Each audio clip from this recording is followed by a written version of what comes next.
Merhaba arkadaşlar, yepyeni haberlerle karşınızdayız. Birsen Altuntaş dava sürpriziyle gündem oldu. Elçin Sango'ya cevabı gecikmedi. Birsen Altuntaş ile Elçin Sango arasında gelirim.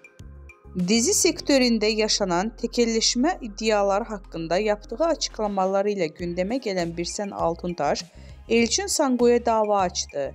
İkili arasında yaşanan atışmalardan sonra Elçin Sango Birsel Altuntaş'a gerilmişti. Elçin Sango Birsel Altuntaş'a sürpriz yapacağını söyleyerek kavganın fitilini ateşlemişti. Daha sonra belgelerle konuşan Elçin Sango bu durum üzerine iki sürpriz daha yaptı.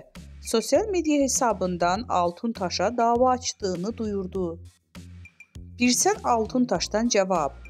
Ünlü oyuncu Elçin Sango dün sana iki sürpriz daha var diyerek Altuntaş'a dava açtığını ilan etmişti.